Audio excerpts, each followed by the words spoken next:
Bom, dentro do tema aí de direção defensiva, vamos falar um pouquinho agora de condições estatísticas.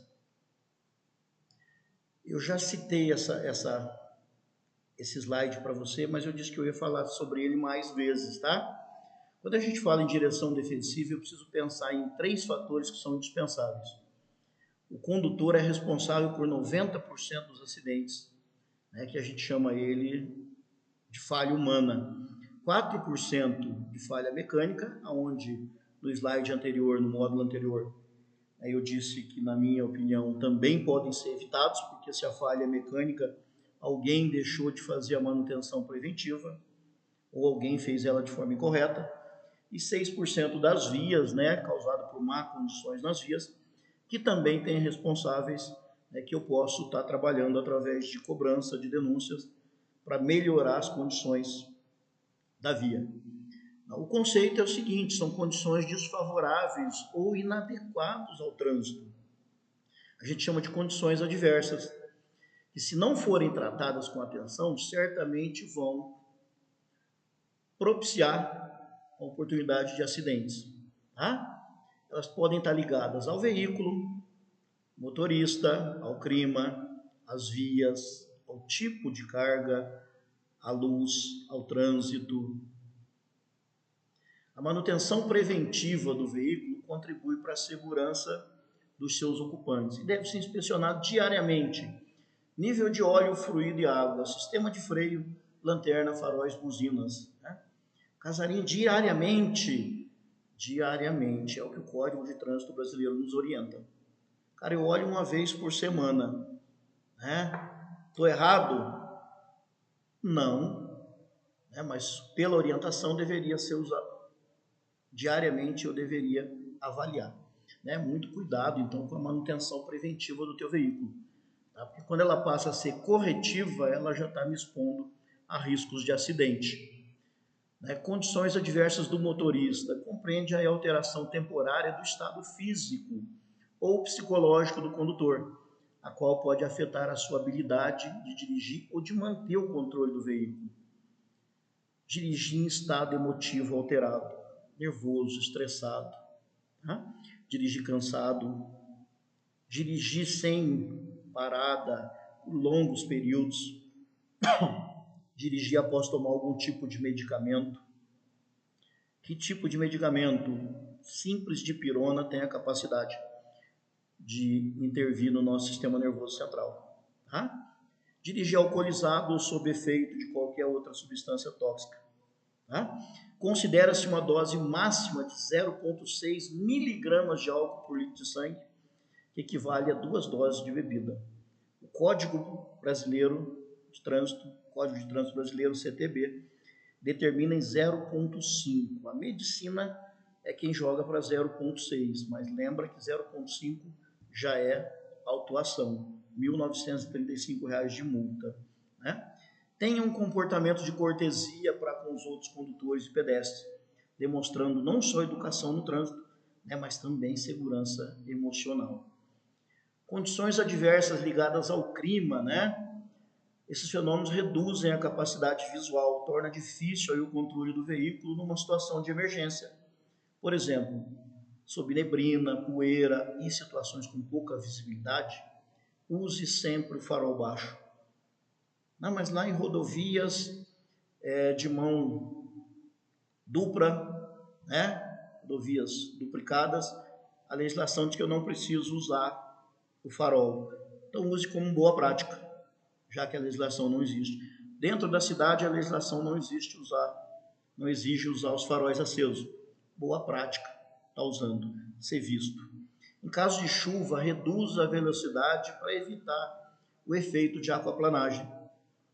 Principalmente quando eu estou a longos períodos sem chuva, e aí cai aquela primeira chuva inicial, muita borracha foi gasta naquele asfalto, e a primeira chuva não é suficiente para lavar aquilo, torna-se muito escorregadio, né, e aumenta aí os efeitos da aquaplanagem.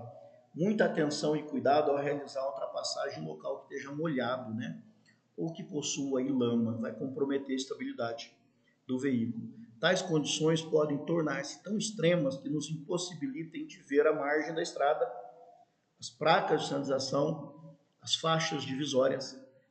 E aí precisa redobrar a atenção. Nunca pare no acostamento.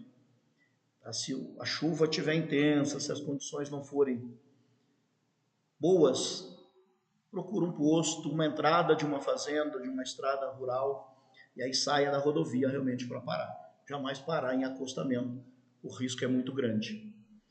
Cada via tem as suas características, né? São aí as condições adversas de via, que precisam ser observadas para diminuir o risco de acidente. Pista, calçada, acostamento, ilha, canteiro central. O que pode levar a isso? Má sinalização das vias, mal pavimentadas, aclives ou declives acentuados, curvas mal planejadas. E na curva mal planejada eu tenho um agravante, que é a força centrífuga, que exerce uma pressão sobre o veículo. Ele tende a jogar o veículo para fora da curva. No nosso desenho aqui, no lado esquerdo do nosso slide, né, o carro 1 está sofrendo com a força centrífuga e jogando ele de encontro ao carro vermelho, né, para a pista contrária. Enquanto que o carro vermelho está sendo jogado para o acostamento. Essa é a força centrífuga atuando em cima aí dos nossos veículos. Todos os veículos recebem e são influenciados pela força centrífuga. Tá? Condições adversas de carga, né? Carga mal posicionada, tá? Exceder o limite de carga do veículo, mal fixadas, né? Não fixar direito a carga do veículo, né?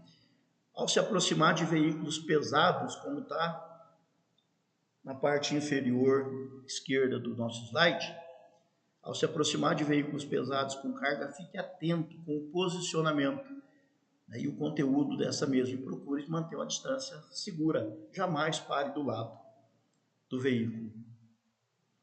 Condições adversas de luz, né? A falta de iluminação ou o excesso pode ser fator determinante para a ocorrência de um acidente. Quando a luz solar incidir diretamente nos olhos, eu preciso protegê-los, né? Utilizando ali a pala de proteção do próprio veículo, né? Óculos protetores, Ray-Bans, né? Com lente escura, a fim de evitar o ofuscamento. Mantenha faróis regulados e utilize-os de forma correta.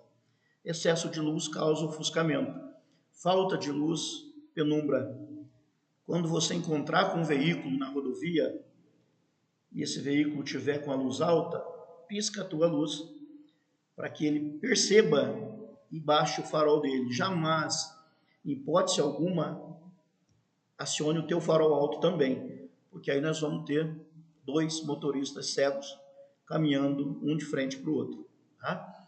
Muito cuidado com condições adversas de luz, então. Condições adversas do trânsito, né? Hora do rush, congestionamento, né? O comportamento de outros motoristas interfere no fluxo normal do trânsito. Tipo de veículos, imperícia de pessoas, motoristas de final de semana, condutores recém-formados. Né? Preciso entender que eu tenho problemas dos outros lados também. Né? Vou falar de novo o mesmo slide que eu falei no começo, só que de uma forma diferente aqui. 90% dos acidentes ocorrem por falha humana. Todos estão ligados às causas dos acidentes, os 100%. Né? De 4 a 5% na falha do veículo e de 5 a 6%, conforme eu tinha falado anteriormente, na questão das vias. Né? Casarinho, por que você está insistindo tanto nisso? Porque na minha visão, como multiplicador, instrutor multiplicador de segurança no trânsito, 100% dos acidentes são evitáveis. 100% dos acidentes estão nas nossas mãos.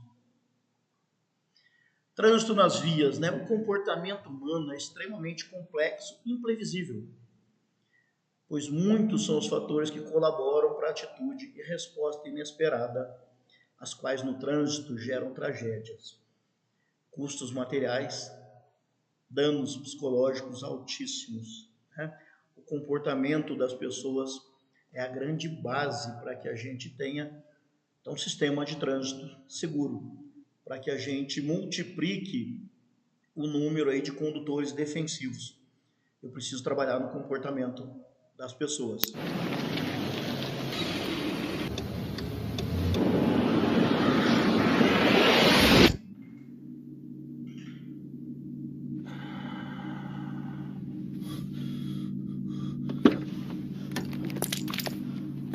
Mate, oh, I'm so sorry. I thought there was time.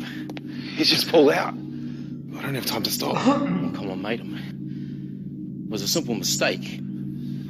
I know if I was going a bit slower. Please. I've got my boy in the back.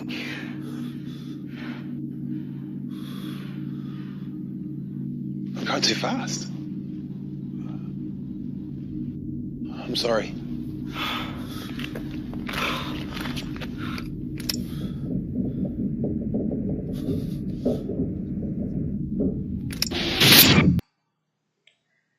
Triste o vídeo, né?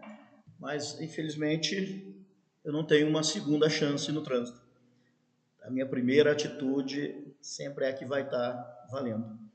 Com isso, a gente encerra mais uma parte, mas eu volto ainda dentro desse módulo, né, falando ainda mais aí sobre segurança, sobre condições de vias, né?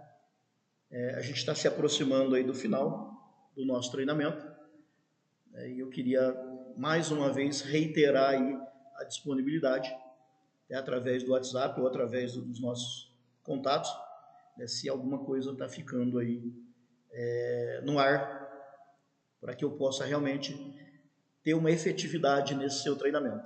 A gente se vê no próximo módulo aí. Até daqui a pouco.